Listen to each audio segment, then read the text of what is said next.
The 45-year-old billionaire thought it was just a roadside incident. He did not know that the field below was holding a debt that even his entire fortune could not pay off. The helicopter should not have landed on that field. Elias Monroe Carter had told the pilot to take him to a private airport north of Tallahassee, where the black sedan was waiting to take him to the survey of the new distribution center. Every schedule was calculated down to the minute. But as they flew over southwestern Georgia, the August sky suddenly closed like a door. Storm clouds pressed low. Rain lashed white against the glass. The nearest small airport announced the runway was temporarily closed due to crosswind gusts. The helicopter began shaking in a way that spared the pilot from needing to explain much. He simply pointed down at a flat stretch of land below, where the grass had just been cut into long strips between rows of pecan trees, and said that was the only safe place left. And so, at the age of 45, Elias stepped off the multi-million-dollar helicopter in his charcoal gray suit, carrying a leather briefcase holding contracts powerful enough to change the lives of thousands of people, and immediately sank his heels into the red Georgia soil. He stood still, not because his shoes had gotten dirty. There was a bronze bell hanging in front of the produce barn, tilted slightly to the left. There was an old water pump lying beside the fence, its crank handle wrapped with a strip of faded blue cloth. Farther off stood a white-painted wooden house with a low porch, where a large pecan tree stretched its branches over the chimney, as if it had stood there longer than everyone who had ever lived beneath it. Elias recognized this place before memory could permit him to. Bennett Grove. The name rose up from the part of his life he had buried beneath layers of glass in Atlanta, beneath boardrooms, awards, and speeches about the will to rise. 29 years ago, he had stood near that very water pump, with both hands stained with oil, a tear on his knee, and a stomach so hungry he had to drink water very slowly to make it stop cramping. The side door of the barn opened. The woman stepped out unhurried. She wore a faded denim shirt, sleeves rolled to the elbows, brown boots covered in red dust. A basket of young pecans rested against her hip. Beneath the loose fabric, her belly had grown so large that she had to support her lower back as she stepped across the slick ground. She was pregnant, perhaps into her 7th month. The wind from the rotor blades blew loose a corner of the cover over the seedling bed. The woman did not look at Elias first. She set the basket down, walked straight toward the plant bed, then bent carefully to keep the tarp from being blown further. Rain soaked into her shoulders. Pecans rolled out of the basket, thudding softly onto the ground. Elias was used to being recognized by others. His name appeared on trucks running across 32 states. His photo had once been on the cover of a business magazine. People would usually straighten their tie or change their tone upon learning who he was. But the woman before him only looked at the helicopter the way one looks at a large animal that had just trampled her garden. "Could you ask the pilot to slow the rotors down? The lettuce bed was just sown this morning." Her voice was not sharp, only tired and clear. Elias turned and signaled. The engine gradually slowed. The rotor blades slowed down, revealing the sound of rain falling on the tin roof and the sound of the remaining pecans in the basket gently knocking against each other. The woman stood up straight, shifting her weight slightly from one foot to the other. When she raised her face, Elias saw eyes that made the entire 29-year gap contract within a single breath. Samuel Bennett's eyes. Not entirely alike. Samuel had a slow, warm, and patient gaze, that of someone who usually let others finish speaking before responding. This woman's eyes were more wary, having learned to calculate her strength before every task ahead. But when she tilted her head, her braided hair sliding across her shoulder, Elias once again saw the man who had once stood in the equipment shed, pressing a wrench into the hand of a 16-year-old boy while pretending not to notice that the boy had not eaten since the day before. Amara? The name left his mouth so softly it was nearly swallowed by the rain. The woman looked at him longer. Her gaze moved over the suit, the watch, the mud-stained shoes, then stopped on his face. Elias saw the moment of recognition unfold very slowly, like light finding its way through a room that had been closed for years. Eli? No one called him that anymore. His mother had been the last one to use that name before she passed away. Within the company, he was Mr. Carter.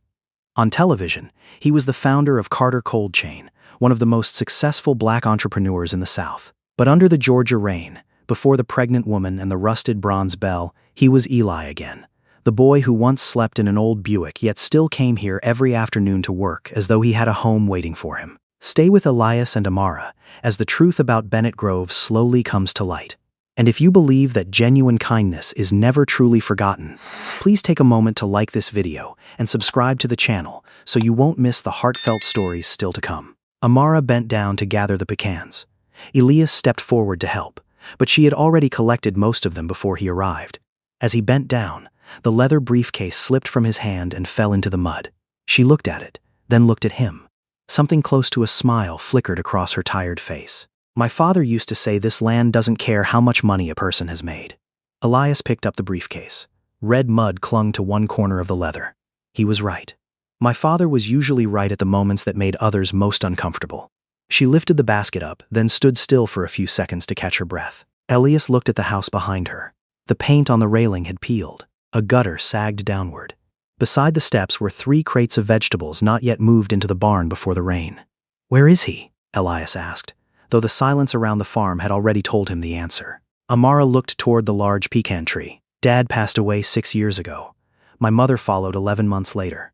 The rain kept falling, but Elias could no longer hear it clearly. Amara turned back toward the house, then stopped. "The storm isn't over yet. You can come in and take shelter until the pilot says it's safe to fly." Elias followed her across the yard.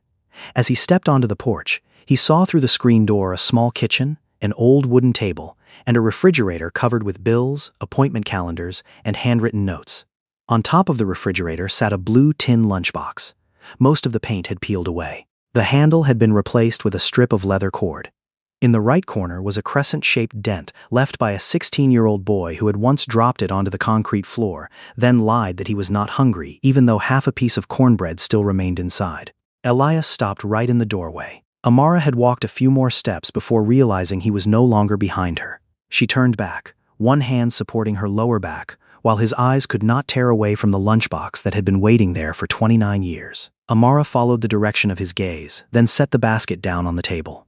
She did not ask why a man who owned an entire fleet of refrigerated trucks was standing frozen before an old lunchbox. There are objects in a home that have existed so long the people living alongside them no longer see them. But Elias looked at it the way one looks at someone who had just stepped out of a buried part of life. He moved closer. His hand rose, then stopped halfway. On the peeling tin surface, there was still a faint black ink mark near the latch. Loretta Bennett had once written his name with the kind of marker used to record harvest dates: Eli. The last letter had lost half of itself, but Elias could still recognize the elongated stroke at the base of the L. 29 years ago, that box had always appeared beside him at exactly the moments he needed it most. At 16, Elias had 3 shirts for school. 2 had sleeves that were already too short. The remaining one was torn under the arm, so his mother sewed it with blue thread that did not match. She lost her job at the sewing factory in early October, after the order was transferred to another plant. The rent money ran out before the savings did. By the 3rd week, mother and son were sleeping in the brown Buick parked behind the church, driving away each morning before the caretaker arrived. Elias kept that secret with the carefulness of a child who believed poverty was something that could be discovered through the smell of one's clothes. He bathed in the gas station restroom, used paper hand towels to dry his hair, then went to school early. At noon, he said he was saving money for basketball shoes, so he did not eat. In the afternoon, he walked nearly 4 miles to Bennett Grove to do the work Samuel assigned him. Samuel never asked where he lived. He gave Elias the key to the bathroom behind the equipment shed and said the hot water tap had to be turned to the left. The next day, on the wooden chair inside appeared a new bar of soap, a gray towel, and a toothbrush still in its packaging. No one ever mentioned them. That very silence had saved what little dignity Elias was trying to hold on to with both hands. Loretta never asked whether he had eaten either. She would call Amara from the porch, hand her daughter 2 identical boxes, then tell her to bring one out to the shed. Inside Elias's box was cornbread, black-eyed peas, and a piece of chicken. The portion was no larger than Amara's, nor was it wrapped any more nicely. It was exactly the same, as if he were not a guest, and even less someone in need of pity. The first time, Elias ate only half, then closed the lid to bring the rest home for his mother. Loretta noticed the box was lighter the next morning, but said nothing. That afternoon, she added 2 more pieces of bread, tucked beneath a layer of paper towel so he would not notice right away. Amara was only 10 then, her hair tied into 2 bunches with yellow ribbon. She would often sit on the shed's doorstep doing homework while Elias cleaned tools. She talked a lot about unimportant things: the neighbor's cat, the new teacher, which pecan tree gave the sweetest nuts. Every Monday morning, Elias would find a small note written in colored pencil at the bottom of the box. "Don't forget to bring the box back." He always brought it back. until the spring of his senior year of high school, when Samuel handed him an envelope containing the college application fee. Elias refused to accept it. Samuel set the timesheet down in front of him and added one line: advance pay for the harvest season. Both of them knew Elias would no longer be there by autumn. The day he boarded the bus leaving Georgia, Loretta tucked the blue box into his backpack. Inside there was no food, only a clean handkerchief and Amara's final note. When you become rich, don't pretend you don't know us. Elias had kept the box through his first year of college, through his first rented room and his night shift loading dock job. Later, during a move, it disappeared. He had once thought he'd left it behind in a storage unit. He did not know how Loretta had found it, and even less why she had kept it for nearly 3 decades. Would you like me to take it down? Amara asked. Elias shook his head. He was afraid that if the box were in his own hands, the piece of the past that had just returned would become too real. Rain beat evenly against the window glass. Amara took a towel to dry her hair, then set the kettle on the stove. As she turned, she had to brace her hand against the edge of the table for a brief moment. The movement was small enough to be overlooked, but Elias had spent his whole life observing the signs other people did not want him to see. On the refrigerator door was a prenatal checkup calendar, 2 electricity bills, and a notice about pump repairs. Beside them was a vegetable delivery contract stamped as canceled. Elias did not read it closely, but the numbers at the bottom of the page were enough for him to understand that the farm was not simply aging, it was running out of strength, together with the woman standing before him. He opened his briefcase, took out his checkbook, then wrote a number that required no calculation. It was an amount that could replace the barn roof, repair the pump, and let Amara rest until her delivery date. He set the check on the table, sliding it toward her. Amara did not look down. She picked it up with 2 fingers, placed it back on top of the mud-stained leather briefcase, then pulled out a chair and sat down very slowly. My father gave you a job, Elias. Don't turn it into a loan. Elias looked at the check. In boardrooms, his numbers usually made other people change their tone. In this kitchen, it only made the distance between the two of them more visible. I don't want to buy anything from you, but you still think money gives you the right to decide how I need to be helped? Outside in the yard, rainwater ran in red streams around the helicopter's wheels. Amara turned her eyes toward the vegetable crates set beside the shed door. She said nearly a third of Bennett Grove's fresh produce failed to reach the market on time because the old cold storage unit only worked when the weather was not too hot, and Georgia summers had never cared whether a farmer had enough money to fix the machine. Elias pulled the check back toward himself and turned it face down. His eyes rested on the crates out in the rain, where each day's labor was being counted down by temperature. Looking more closely, Elias no longer saw a few wet crates of vegetables. He saw trucks having to leave the farm before dawn to avoid the heat, contracts canceled because shipments arrived late, and a pregnant woman still personally checking every basket of produce because if she stopped, this whole small cycle would slow down along with her. The pilot's phone buzzed on the table. The storm had shifted eastward, but an oak tree had fallen across the road leading out to the highway. County crews were dealing with multiple flooded spots, and the low cloud layer still covered the southern region. At the earliest, the helicopter would not be able to take off safely until the next morning. Amara opened the cabinet under the stairs and took out a set of neatly folded bedsheets. She said the living room sofa could pull out into a bed, the bathroom was at the end of the hallway, and clean towels were in the second drawer. Her voice was as calm as if a billionaire sleeping over on her family's worn-out couch were just another item on the list to be handled before dark. Elias took off his suit jacket, rolled up his shirt sleeves, and followed her out to the barn. He did not push another offer on her that required an answer. He pulled the tarp up higher, moved the crates near the door edge inside, then wiped up the standing water on the concrete floor. The smell of damp soil and crushed leaves pulled him back to the afternoons, when Samuel had made him take apart every bolt on the tractor, then reassemble it until he no longer mixed up wrench sizes.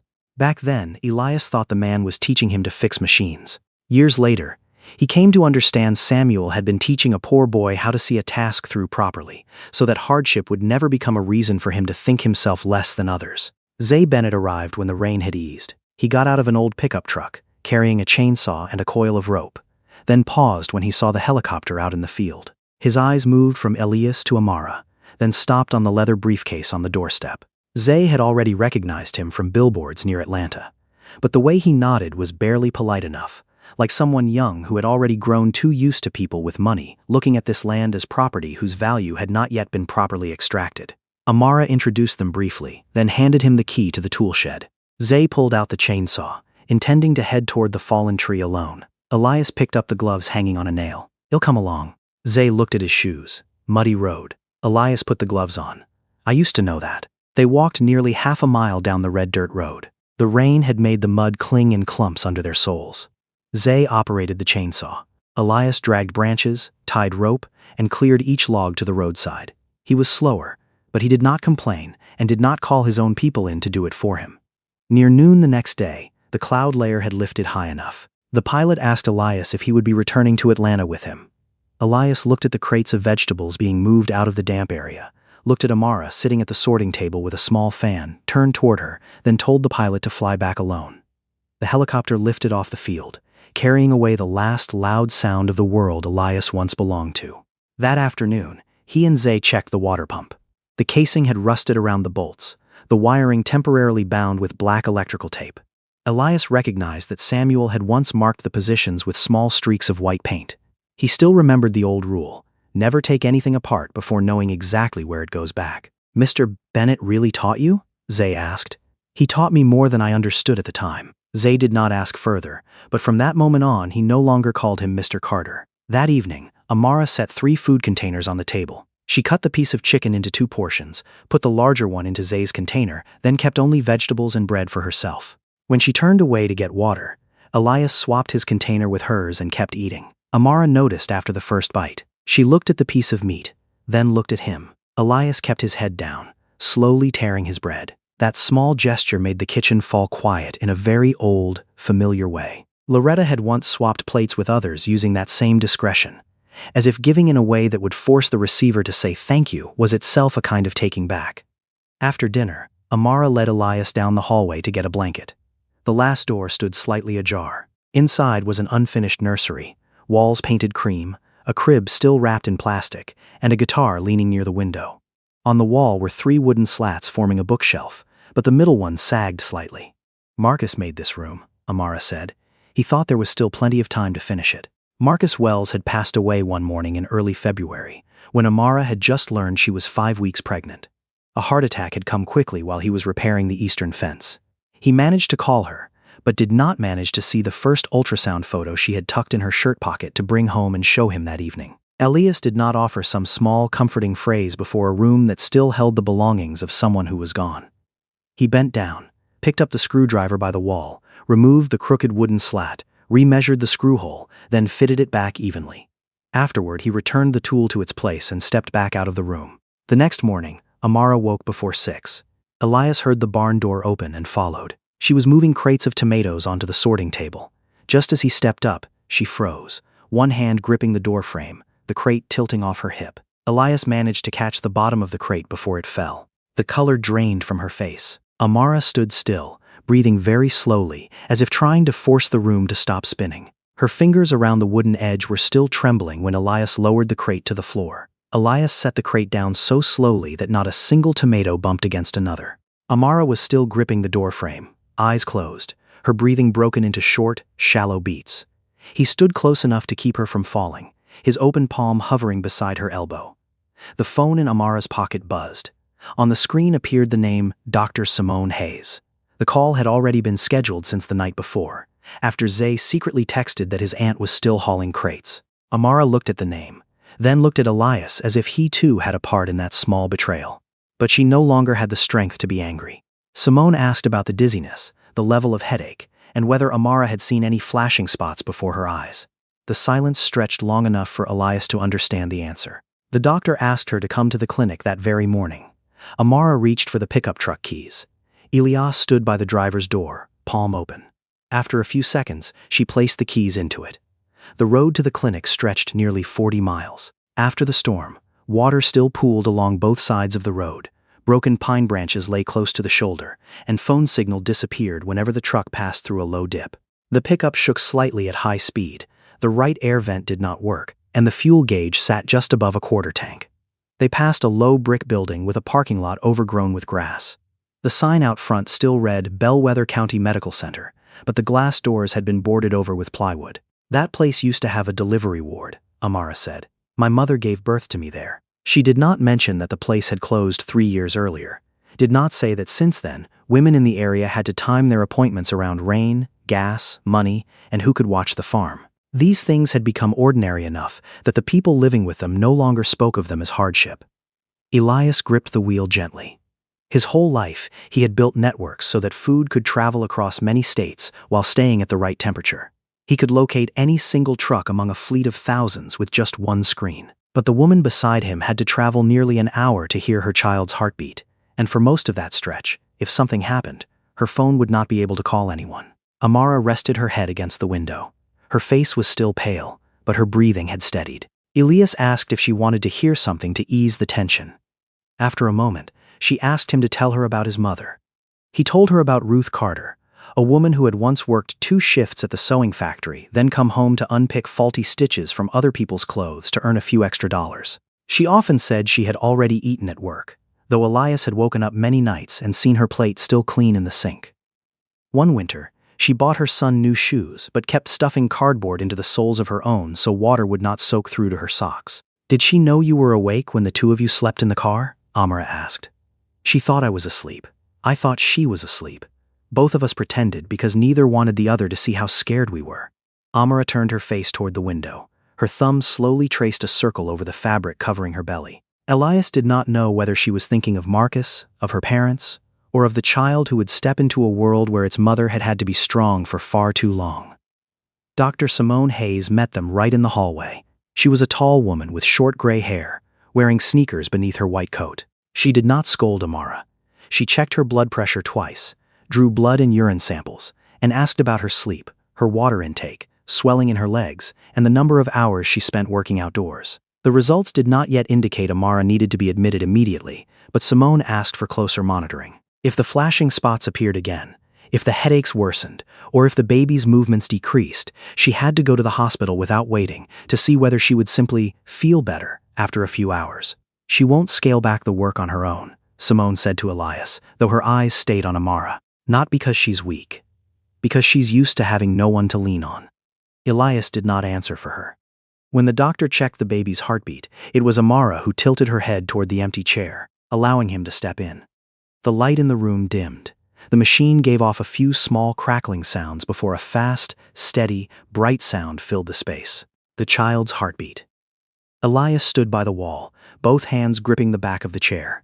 He had once heard the opening bell of a trading floor, the roar of his first fleet's engines, and applause in rooms full of people. No sound had ever made him bow his head the way that tiny heartbeat did. Amara looked at the screen. There was a drop of water at the corner of her eye, but she did not wipe it away. Simone pointed to the blurred outline, explaining the position of the head, the hands, the movement pattern. Elias did not understand all of it. He only saw Amara's shoulders drop for the first time since morning. On the way back, she fell asleep as soon as the truck left town. Elias slowed down for every pothole and lowered the radio volume to nearly inaudible. His phone buzzed continuously in his jacket pocket. The board meeting, the flight to Tallahassee, dinner with the investors. All the things that had once convinced him he could not afford to be absent. He called his assistant when the truck stopped at an intersection. "Cancel everything this week." The other end of the line went silent. Elias looked at the wet road ahead. "Just keep things running without me." The truck kept rolling. A moment later, he realized Amara's eyes had opened. She did not turn toward him, but her hand slowly left her belly and settled onto the truck key resting between them. Amara's hand stayed on the truck key for the rest of the drive, like a small object holding onto her final say. Elias did not ask how much she had heard. He simply steered around every large puddle and came to a full stop before the fallen oak so Zay could drag the last branches to the roadside. Elias's first day of deliberately staying at Bennett Grove began with learning how not to be in charge. Amara wrote him a list on the back of a feed bill. Check the pump pressure, replace the fan belt in the barn, move the squash crates to the lower shelf, and under no circumstances call anyone to fix anything without asking first. At the bottom, she underlined twice, "Do not sign any papers on my behalf." Elias folded the paper and put it in his shirt pocket. Within his company, no one ever assigned him tasks in slanted handwriting on the back of a bill. But on this farm, he did things in the exact order given and asked Zay where to begin. The water pump sat behind the equipment shed. Elias knelt on the damp ground, removed the cover plate, and found the positions still marked in Samuel's white paint. He replaced the worn gasket, cleaned the filter, then put everything back exactly along the old marks. By noon, Amara set 3 food containers on the kitchen table. She sat down, but her eyes kept following the delivery ledger. Elias watched her divide the piece of chicken, putting the larger portion into Zay's container and keeping only vegetables and bread for herself. When she turned away to get water, he swapped his container with hers and kept eating. Amara noticed after the first bite. She looked at the meat in her container, then looked at him. Elias kept his head down, slowly tearing the bread into small pieces. Loretta had once swapped plates with others using that same discretion, because she understood that sometimes people could accept food more easily if they were not forced to look pity straight in the eye. That afternoon, Elias went into the shed looking for a set of gaskets Samuel used to keep in the metal cabinet behind the tractor. The top drawer was stuck. He pulled harder, and a whole stack of old files slid out onto the floor. The papers inside had nothing to do with machinery. They were clippings cut from the local newspaper, business magazines, and the church bulletin. A photo of Elias when he opened his first cold storage facility in Atlanta. An article about Carter Cold Chain's 1,000th delivery truck. A picture of him standing beside the governor, collar straight, his face solemn as if he had never once had to hide wet socks under a car seat. In the corner of every article, Samuel had written the date in pencil. Some of the clippings were so old the edges had yellowed. Some had been printed from a computer once print newspapers stopped covering him much. Samuel had followed every step of Elias's journey in silence, year after year, never calling, never showing up at the company's door to remind him that he had once helped that boy. At the bottom of the stack was a yellow envelope. Elias's name was written in large handwriting, slanted slightly to the right. He recognized Samuel's hand at once, the same as the figures once written in the timesheet. The envelope was not sealed shut. Elias sat down on the shed floor, his back against the tractor's wheel. The letter inside was only one page. Samuel wrote that he had heard Elias bought his first building. He hoped the boy still remembered to eat breakfast and change his car's oil on time. Then, in the latter half of the page, the handwriting slowed, as if the writer had to pause many times. Samuel said Elias owed the Bennett family nothing. He wrote that helping a child find his footing was not an investment. If Elias came back, the door would be open. If he did not come back, the door would still be open. Because kindness remains kindness only when it does not force the one who received it to live forever facing back toward the one who gave it. Elias read that far, and could read no further. He bowed his head, both hands holding the letter but trembling harder than they had while taking apart the pump. For years, he had avoided coming back because he believed he had not yet paid enough. He had turned gratitude into an enormous debt, then used that very debt as a reason not to face the people who had never once asked him for a single dollar. Outside the shed door, Amara stood for a long while. She did not step in, nor did she use words of comfort to interrupt the grief he had finally allowed himself to let run its full course. A moment later, the sound of her footsteps left the doorway.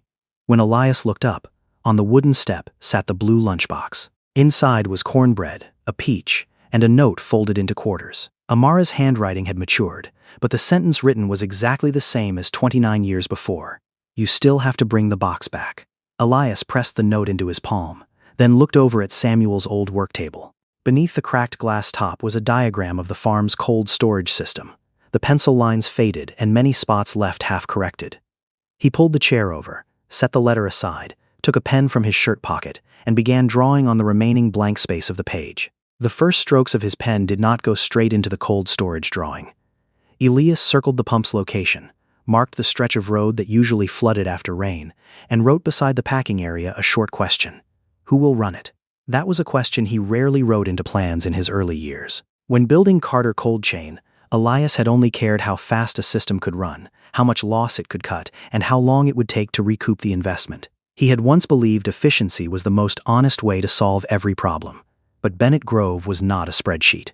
It was a family's land, Zay's livelihood, the meals Loretta once set on the table, and the name Marcus still written in chalk on the fence repair calendar. The next morning, Elias set the sketch in front of Amara. She read from the bottom up, pausing at each note about operating rights, electricity costs, and how many small farms could share the storage facility. When she reached the final question, she took a pencil, underlined it twice, then wrote beside it, "Not Carter Cold Chain." If the project carried the name of Elias's corporation, people around here would walk in feeling they were using a billionaire's charity. If it belonged to a local cooperative, they would walk in as people with a rightful stake in their own work. You can help build it, Amara said, but the people here have to know how to keep it running when you're not around. That last sentence was not only about machinery. Elias folded the drawing back up. He had cleared his schedule for a week, but there was still a wariness in Amara's voice, the caution of someone who knew that busy men were often most sincere before having to choose between a promise and real life. That afternoon, Dr. Simone invited Amara to a meeting at the Baptist church in town, where the clinic would present a plan to support pregnant women living far from the hospital. Amara meant to decline since there were still orders to sort. Elias took the delivery ledger, sat down beside Zay, and asked which crates needed to be packed first. The church stood beside a grocery store that had closed. The meeting room in back held 17 folding chairs, a pot of weak coffee, and a ceiling fan turning slowly. Those in attendance were a nurse, a school bus driver, 2 young mothers, a retired pastor, and the woman who ran the county's emergency line. Elias sat in the back row. On each chair was a thin folder of materials. On the first page, he saw the latest figures from 2024. Across the United States, 649 women died from causes related to pregnancy. The rate for non-Hispanic Black women stood at 44.8 per 100,000 live births, while for non-Hispanic white women it was 14.2. Elias read the number 44.8 again. Then he looked at Amara. She sat 2 chairs away from him, her ankles slightly swollen above her low shoes. She was listening to a mother recount the time she had to ask a neighbor to drive over 50 miles in the middle of the night because the family car had run out of gas. The woman spoke very calmly, as if the hardest part had not been the fear on the road, but the feeling of having troubled too many people. Elias had once sat in meetings where the number 44.8 would be put up on a screen, colored red, then turned into a target to bring down. In this room, the number had a face. It wore shoes too tight from swollen feet. It still checked invoices while supposed to be resting. It had once driven past a hospital that had closed and never thought its own circumstances special enough to mention. When the meeting paused, Elias stepped out into the hallway and called his assistant. He asked for pricing on a mobile clinic van, prenatal monitoring equipment, and the cost of staffing it for 3 years. In his mind, the project had already begun taking shape. The vehicle, the route, the budget, the operating schedule. Amara stood behind him. Elias noticed her when her shadow fell across the brick wall. He ended the call, still holding the phone in his hand. "Have you asked Simone yet?" she said. Elias fell silent. "Have you asked the women in that room what they actually need?" He looked through the open door. A nurse was marking dead zones on a map. The bus driver pointed to a bridge that often flooded. 2 mothers discussed shift hours at the packing plant. No one mentioned the clinic van he had just been about to buy. Amara was not angry. Her calm made the next sentence land heavier. "Don't turn us into a good deed you can check off before going back to Atlanta." Elias looked at his phone. His assistant had just sent 3 vehicle models, along with estimated prices. 1 word of approval, and by tomorrow the money could be transferred. He turned the screen off, then went back into the room, choosing a chair near the far end of the table. Simone was handing out blank maps and asking each person what frightened them most about traveling far from home for checkups. When it was Elias's turn, she did not ask him how much he could fund. She slid a pen toward him. Elias picked it up but did not write. He watched Amara open the cloth bag she had brought from the farm. Inside, resting between her prenatal record book and a water bottle, was the blue lunchbox. She took it out, set it on the table between them, then kept her hand on the lid for a few seconds before sliding it toward him. The box slid across the table, then stopped before Elias's hand. Amara looked at the peeling blue paint around the latch, where old scratches overlapped like small lines on a map. Loretta had kept the box in the kitchen for years, sometimes washing it, drying it, then setting it back atop the refrigerator. She used to say some people don't forget their way home on purpose. They simply travel so far that asking for the old path again feels shameful. "My mother believed you would come back for it," Amara said. Elias laid his palm on the lid. The tin was colder than he expected. Why was she so certain? Amara looked out at the churchyard, still holding rainwater. Mama said people can forget a road, but their bodies still remember where they once ate their fill. Elias kept the box on his lap for the rest of the meeting and listened. When the nurse spoke of women who missed checkups because they could not find someone to watch their children, he wrote it down. When the driver pointed out the bridge that often flooded, he marked it on the map. When Simone explained that a van would be useless without staff, an operating schedule, and residents who trusted it enough to use it, he crossed out 3 lines in his notebook. By the end of the meeting, the page in front of Elias held no budget figures at all. It was filled only with names. 2 days later, rain returned to Bennett Grove near midnight. Not the sky-whitening storm that had once forced a helicopter down, but the stubborn, heavy kind of summer rain, pounding the tin roof like handfuls of small gravel. Elias, asleep on the living room sofa, was woken by a sharp metallic snap coming from the direction of the barn. He stepped out onto the porch just as part of the eastern roof was lifted by the wind. The sheet of tin shook violently, then folded down, letting water pour into the packing area. Amara was already out in the yard before him. She wore a raincoat over her nightgown, boots not yet pulled all the way up, a flashlight in her hand. Elias stood blocking the steps and took the flashlight from her. "You call Zay, I'll go in." Amara looked at the barn roof, then looked down at her own body. She hated the moment of having to admit it no longer allowed her to do what her mind had already decided. But she took out her phone and called Zay and the nearest neighbors. Water had already spread across one corner of the barn floor. Elias pulled tarps over the vegetable crates, moved the more perishable trays up onto high shelves, and set buckets where the roof leaked worst. He worked in the flickering dark, his shirt clinging to his back, the same hands that had once signed contracts worth hundreds of millions of dollars now gripping the torn edge of a tarp. His first instinct was to call the maintenance crew from Atlanta. One call, and they could have workers, materials, and a generator there by noon. He had already opened his contacts when Amara stood at the barn door, saying the roofers in town were out of work after a large project fell through. They knew this kind of roof, and knew how to rebuild it without damaging the old wooden frame. Elias turned the screen off. By 7 in the morning, the farmyard was full of pickup trucks. Some brought ladders, some brought tarps. An older woman brought 2 thermoses of coffee and a tray of biscuits still warm. A man who had once gone to school with Marcus dragged along a generator. No one waited to be formally assigned. They stepped into the work, as if they had done it many times before. Zay handed Elias a hammer. "You know how to use this?" Elias looked at the wooden handle, worn smooth by many hands. "I'm about to remember." He climbed onto the lower section of the roof along with the others. The sun came out after the rain, sending steam rising off the tin. Within an hour, his palms had blistered. By the 3rd hour, the blisters had broken beneath his gloves. He wrapped them with more cloth tape and kept holding the edge of the tin sheet for the man beside him to nail down. Below, Amara sat at the folding table, recording the amount of stock saved and calling back each customer. Every time she started to stand, someone else had already brought her what she needed. At first, she kept apologizing. By the 5th time, Mrs. Denise Green set a cup of water in front of her and told her that accepting a chair was not the same as giving up. By afternoon, the barn roof was fully covered. Everyone sat eating beneath the new tin sheet on mismatched plastic chairs. Elias took a plate of food, then, out of habit, stepped off to the side. Amara used the toe of her boot to pull the empty chair beside her closer. He sat down. The blue lunchbox sat between them, being used to keep napkin packets from blowing away. When Elias reached to hold the lid steady, Amara suddenly went still. A small movement rippled across her belly, clear enough that the fabric of her dress rose visibly. She took hold of his wrist, placed his hand where the baby had just moved, then let go. Elias sat perfectly still. A small kick pressed into his palm from the other side. Around them, the adults kept talking. Children ran between the trucks, and Zay was laughing on the barn steps. Amara looked at the man with white bandaging wrapped around his hand. For a moment, she imagined him still sitting in that same chair once summer had passed. The phone in Elias's pocket buzzed. The screen lit up with a notification about a flight from Albany, Georgia, back to Atlanta on Monday morning, and Amara saw it before he could turn the phone face down. The notification lit up for only a few seconds, but long enough for the fear inside Amara to take on a concrete shape. The flight at 8:16 Monday morning. She pulled her hand back. The chair beside her suddenly felt too close. All around them, people were still passing out food, coiling wires, and debating when to go back and paint the rust guard coat on the roof. No one noticed the shift on Amara's face, but Elias saw it. "Old schedule," he said.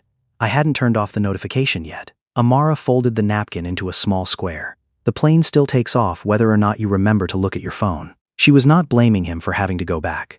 Atlanta held his company, his employees, and a life built over nearly 3 decades. Bennett Grove was only where a helicopter had come down because of the weather. What frightened Amara was that in just a few short days, she had already begun noticing whether his cup was still on the shelf, whether his mud-stained shoes sat by the door, and whether the chair at the dinner table went empty. Elias opened the notification, canceled the flight, then set the phone face down. He did not show her the screen. A performance like that would have turned the decision into something Amara had to acknowledge. 3 days later, the cold storage plan was presented at the Bellwether County Meeting Hall. Amara wore her mother's dark blue dress, let out at the waist. Elias sat one chair away from her, did not stand beside the display board, and did not let his company's name appear on the first page. The largest line read, Southwest Georgia Farmers Cooperative. Beneath it, Amara listed 5 conditions. The land could not be transferred. Every farm had a vote. Costs would be made public. Profits would return to shared operations. And no structure would ever be named after any living person. A few people looked at Elias as they read the last condition. He understood it was not meant as an insult. Amara simply wanted gratitude to never turn into a large sign hung over something that still belonged to the community. The final part of the meeting belonged to Dr. Simone. She unfolded a map of the United States, on which many counties were shaded dark. The 2024 report stated that 1,104 counties, more than 35% of all counties in the United States, had no hospital offering obstetric services, no birthing center, and no obstetric specialist. More than 2.3 million women of reproductive age lived in those areas. And in 2022, more than 150,000 babies were born to people residing there. The room did not fall silent because the numbers were large. It fell silent because nearly everyone there already knew a face that belonged inside them.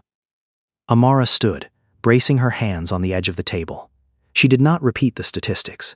She simply pointed to the blank spaces on the map and told of a woman who delayed going to the hospital because her car's tank was not even half full. She spoke of checkups missed when a babysitter failed to show, of stretches of road with no phone signal, and a bridge whose paint markings were often hidden beneath floodwater. A mother should never have to calculate whether she has enough gas to give birth. That was the only sentence she spoke to the whole room. Elias presented after her. He did not promise to buy a clinic van or build a hospital within a year. He proposed a trial transport route using 3 vehicles from churches in the area, linked to the clinic's appointment schedule and a list of local drivers. Carter Cold Chain would cover fuel, communication equipment, and dispatch software for the first 2 years. Simone and a community board would run it. The county did not approve a long-term program, but agreed to let them run a 6-week trial. Zay took charge of route data. Denise Green kept the keys to the vehicle nearest the main road. The rest signed up as drivers and marked the flood-prone stretches. When the meeting ended, Amara sat by the window, slipping off her shoes under the table since her ankles had swollen. Elias brought her a cup of water, then sat down in the chair a comfortable distance away. "You did well," she said. It was the first compliment she had given him since the day the helicopter came down. "Because I spoke little? Because you listened before you spoke." Amara watched the county official folding up the map, then asked how his company would run while Elias stayed away another week. The question sounded like business, but both of them knew it was also about something else.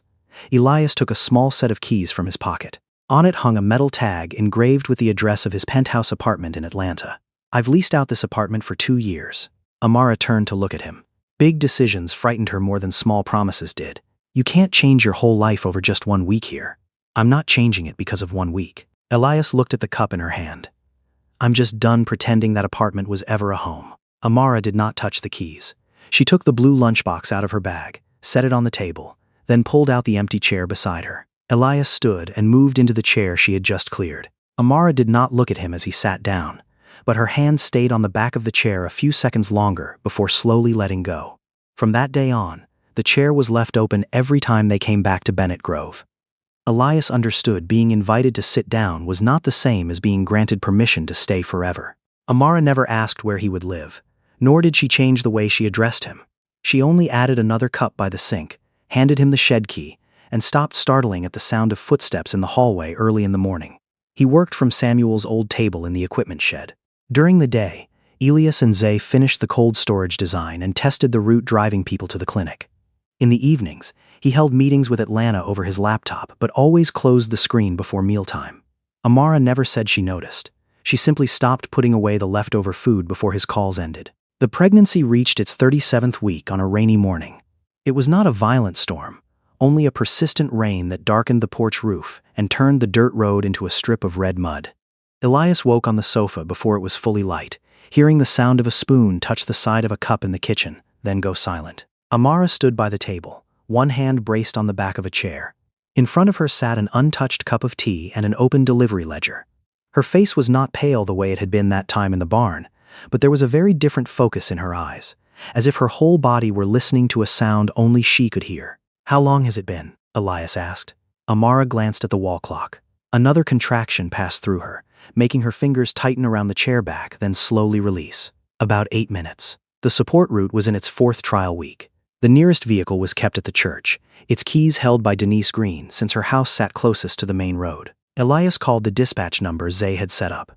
Less than 3 minutes later, Simone called back, asking how long the contractions lasted, whether there were any other signs, and whether Amara could still feel the baby moving. Everything unfolded more calmly than Elias had expected. No one shouted. No tires screeched on the road. Amara went upstairs to change, packed the baby clothes Marcus had once picked out into a bag, then paused in front of the guitar. From a drawer, she took out a yellowed sheet of music paper and set it on top. Marcus had written that piece in his final days, when the nursery had not yet been finished being painted. He had only managed to complete the opening melody, beneath which he had written in slanted handwriting, "For our child, on the first morning you see the light." Amara handed the sheet music to Elias to hold. The church vehicle arrived just as the rain began to fall harder. Denise drove, Zay sat up front to stay in contact with the hospital, and Elias sat in back with Amara. He only held her hand once she placed it into his own. Between contractions, she still reminded Zay to have someone check the barn roof and told Elias not to let anyone leave the seedling trays out in the rain. The road near the low bridge had already begun to flood. Denise turned onto the alternate route that had been marked during the county meeting. It was over 12 minutes longer, but the road sat higher and still had enough phone signal. Elias looked at the red pen marks on the map beside the gear shift and remembered the evening he had wanted to buy a vehicle before hearing anyone else's input. If Amara had not stopped him, they might have ended up with an expensive vehicle, but no one who knew which road to take through this rain. At the hospital, a nurse brought Amara into a monitoring room. Elias followed to the end of the hallway, then stopped. He was still holding Marcus's sheet music, his thumb resting on the line "For our child." When the door closed, he chose the chair nearest the wall and sat down. Marcus was the one who had waited for this child alongside Amara. Marcus had painted the room, bought the crib, and written the unfinished piece of music. His no longer being alive to stand beside his wife's bed did not automatically create a space that belonged to another man. Some empty spaces deserved to be respected, not rushed to be filled. Nearly 2 hours later, a nurse stepped out. "Mr. Carter? Ms. Wells would like you to come in." Inside, the lights had been dimmed. Amara lay on her side, hair damp around her temples, her face tired but alert. To the right of the bed sat the chair meant for a support person. To the left, on a small table, a nurse had placed Marcus's sheet music. Amara looked at the empty chair, then looked at Elias. He moved to the other side, where her hand lay open on the white sheet. When he placed his own hand into it, Amara took hold, just enough for him to understand he was no longer standing outside the door. Hours later, the first cry rang out. Loretta Grace Wells was laid on her mother's chest, small, warm, and furious at the world with every breath she had. Elias bowed his head at the sound of the name Loretta. He remembered the woman who had once tucked extra bread beneath a paper towel so a boy could bring it home to his mother without ever having to know he was being cared for. Amara motioned for the nurse to place the baby in his arms. Hands that had once gripped a steering wheel, signed contracts, and directed thousands of people now did not know where to rest around something so small. "The lunchbox," Amara whispered. "Did you bring it?" Out in the hallway, hurried footsteps approached. Zay appeared at the door, his hair and shoulders still wet from the rain, the blue box held with both hands. Zay held the box up as if he were carrying something more important than any paperwork in the hospital. Elias looked at Amara. Her eyes were closed, but the corner of her mouth moved slightly at the sound of the familiar latch. He handed Loretta Grace back to the nurse, took the box, then set it on the small table, beside the unfinished piece Marcus had written. The two keepsakes sat side by side, neither competing for space. One belonged to the man who had loved Amara before Elias. One belonged to the family that had once saved him when he was just a boy.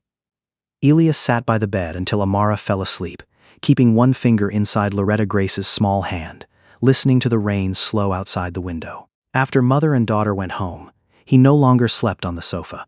Elias rented a small house 2 miles from Bennett Grove, once home to a retired teacher. He arrived at the farm before dawn, left after Loretta Grace fell asleep, and always returned to Amara, the private space she was not yet ready to share. The months that followed passed in the kind of moments no one ever films. Elias woke at 2 in the morning when Loretta ran a fever. He learned to warm a bottle without waking Amara. He sat in meetings with Atlanta through a screen set up on the shed table, sometimes having to mute himself when the baby cried on his shoulder. No one asked him to do any of it. No one thanked him afterward either. It was exactly that which slowly turned his presence into a part of everyday life, rather than an extended visit. 8 months after the birth, Amara and Elias walked beneath the row of pecan trees, checking the irrigation system. Loretta Grace slept in the stroller ahead of them. The late-day sun cut through the leaves, scattering small patches of light on the dirt path. Amara stopped by the old water pump.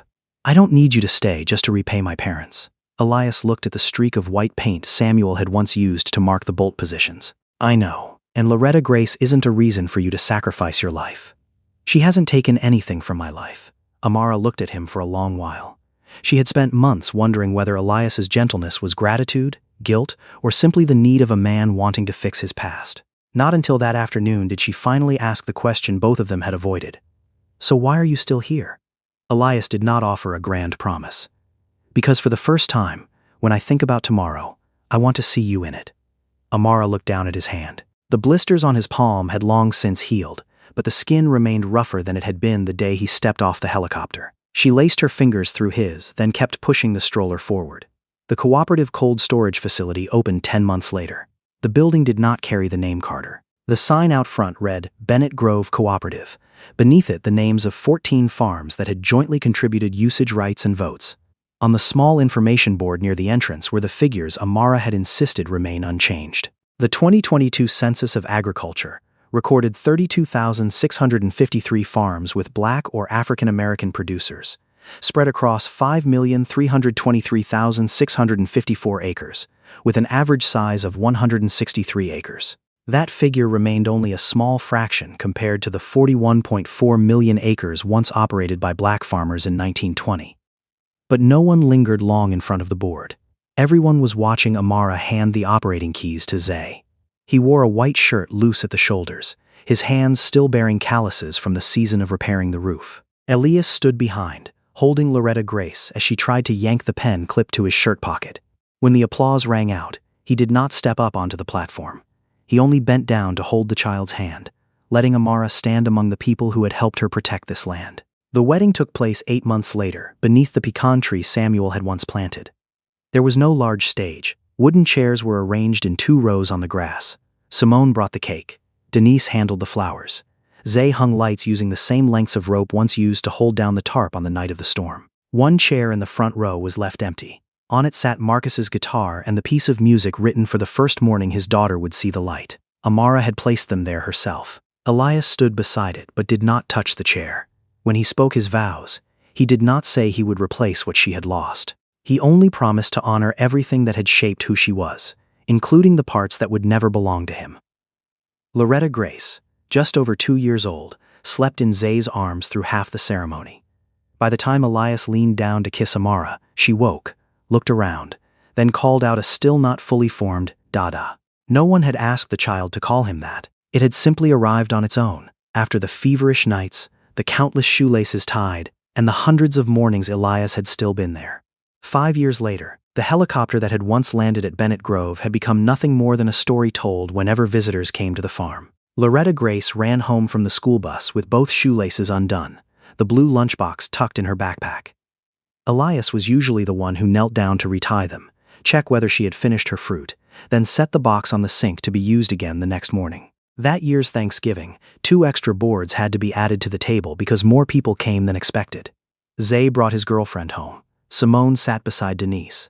The people who worked at the cold storage facility brought bread and vegetables from their own farms. Marcus's chair still sat near the window. On it the piece of music a local teacher had finished so Loretta Grace could play it when she was older. Elias stood in the kitchen cutting cornbread. Amara passed by, set the blue box down in front of him, then went on carrying food out to the table. He opened the lid. Inside there was no food, only a note folded into quarters, Loretta Grace's handwriting slanting across the wide ruled lines. "Dad, don't forget to bring the box back." Elias was still reading it when the child called from the dining room, saying the seat beside her was still empty. He folded the note, placed it back in the box, then carried it toward the chair Amara had just pulled out. He sat down, set the lunchbox beside his plate, and looked around the crowded table. In that moment, Elias understood that some debts do not need to be repaid in money. Genuine kindness does not create people who owe. It creates people who know how to come back, who know how to open the door for others, and who know how to leave one more seat open when someone out there needs a home. Perhaps in each of our lives there has also appeared a Samuel, a Loretta, or an Amara. It could be someone who gave us a meal when we did not have enough money, a word of encouragement when we wanted to give up, or simply someone who still saw our worth at a time when we could no longer see it ourselves. If Elias and Amara's story reminds you of someone who once helped you, share that person's name or your own story in the comments. Who knows, the words you share today might remind someone else that the kindness they once gave was never forgotten. Thank you for staying until the very last minute. I hope that no matter how far each of us has traveled, we can still remember the way back to the place where someone once left a seat waiting for us. See you again in the next story.